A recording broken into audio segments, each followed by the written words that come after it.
Olá, bom ter você novamente aqui no canal. Se inscreva, ative o sininho e receba as notificações de novos vídeos. Que história é essa de que o PT quebrou o Brasil? Essa gente do Bolsonaro fica mentindo o tempo inteiro para justificar o fracasso que ela representa para o país. Hoje nós vamos conhecer o histórico da nossa dívida pública e ver que os governos Lula e Dilma foram os períodos em que ela mais caiu, que nós pagamos o Fundo Monetário Internacional e que nos tornamos credores internacionais. Vamos acabar de vez com essa história de que o PT quebrou o Brasil. Vamos olhar para o período que vai de 1994, início do primeiro mandato de Fernando Henrique Cardoso, até 2015, ano em que Dilma estava no governo, mas já era vítima do golpe chamado impeachment. Os dados são todos do Banco Central e estão disponíveis no site do banco. Para quem quiser se aprofundar no assunto, eu também posso enviar nota técnica elaborada pela Consultoria Legislativa do Senado. Antes é preciso deixar claro a diferença entre dívida líquida e dívida bruta. A dívida líquida é a dívida bruta, interna e externa, sem as reservas internacionais e os recebíveis que o governo tem. Essas reservas são uma espécie de poupança do país, obtida pelo saldo positivo da balança comercial, resultado, por exemplo, do que vendemos e compramos no exterior, e também com base nos créditos que o governo tem a receber. Já falamos sobre isso quando tratamos de política externa na outra conversa. Agora, preste atenção nesse dado. O estouro da dívida líquida do setor público no Brasil se deu no período de 1994 a 2002, antes, portanto, de Lula assumir.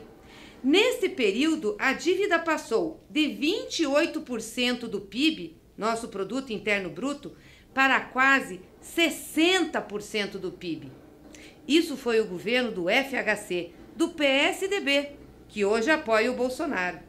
Quando Lula assumiu, ele começou um processo de redução da dívida, que caiu para 38% do Produto Interno Bruto ao final do seu governo.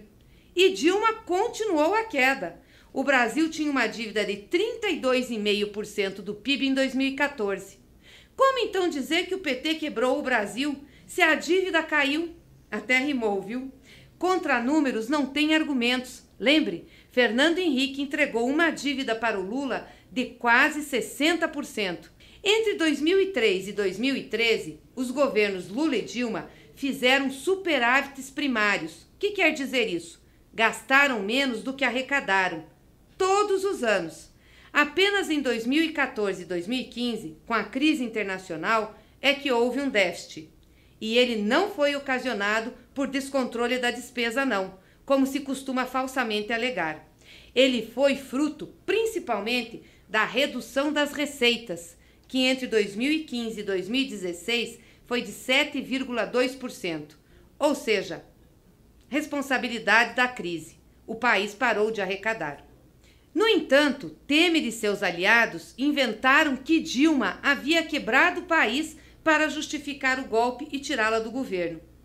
A dívida não subiu em função do aumento das despesas, foi a arrecadação que caiu, mas acusaram Dilma de estourar o orçamento público e falaram que os déficits orçamentários de 14 e de 15 quebraram o Brasil.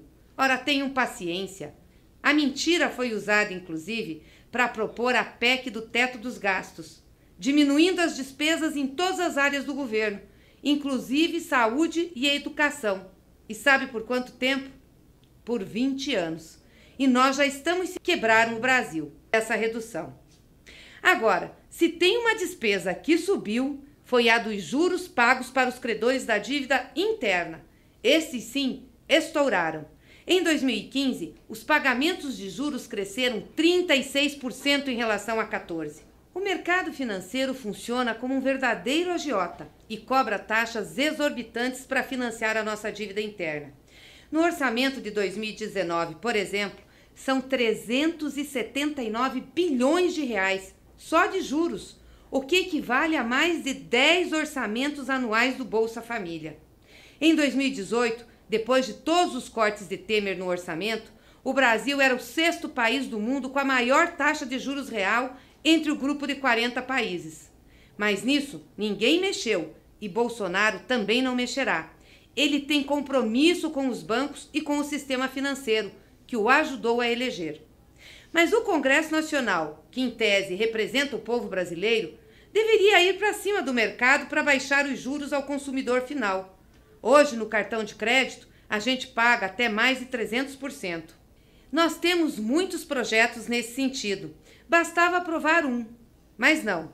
Ao invés de atacar os juros, o Congresso resolveu, numa disputa política, tirar Dilma e aprovar uma medida que corta dinheiro para as áreas sociais e, portanto, bagunçar a vida do país.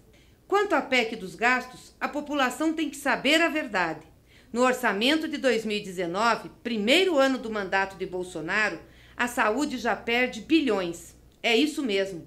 Se a emenda constitucional 95 não tivesse congelado o valor mínimo obrigatório para a saúde, o orçamento, por força da lei, deveria ter pelo menos 6 bilhões e 600 milhões de reais a mais.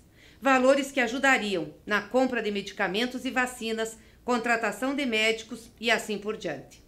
Mas mesmo assim, com esses juros exorbitantes, a dívida líquida do Brasil, quando a Dilma sofreu o golpe, era de 39% do PIB. No fim de 2018, com Temer, era de 53%, 14 pontos percentuais de crescimento da dívida. E essa gente diz que foi o PT que quebrou o Brasil? Fala sério. Além de cortarem os gastos sociais, Bolsonaro quer agora vender empresas estatais para cobrir a dívida que eles, seu amigo Temer, criaram. É de uma safadeza sem tamanho. Agora, mais uma coisa muito importante. Em relação à dívida externa, nós fomos muito mais ousados. Deixamos ela negativa. Isso mesmo, de devedores, o Brasil passou a ser credor internacional. Sabe por quê? Entre outras razões, porque nosso saldo da balança comercial, o que exportamos menos o que importamos, foi ficando maior a cada ano a partir de 2006, com a política internacional do governo Lula.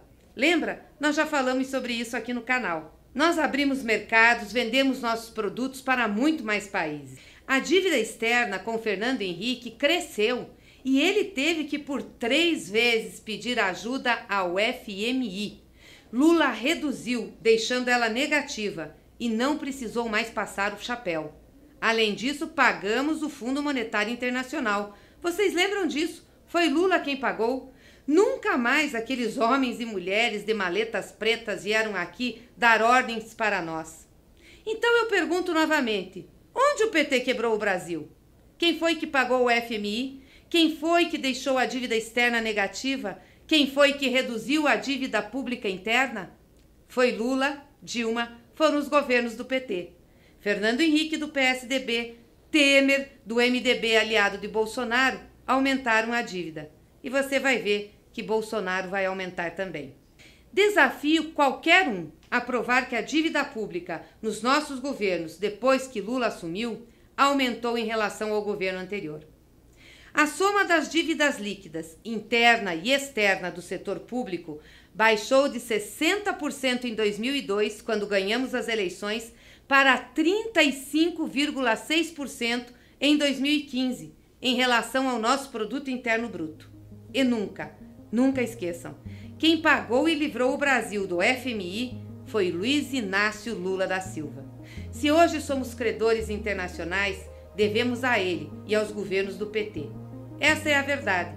Quem disser o contrário estará mentindo e agindo de má fé.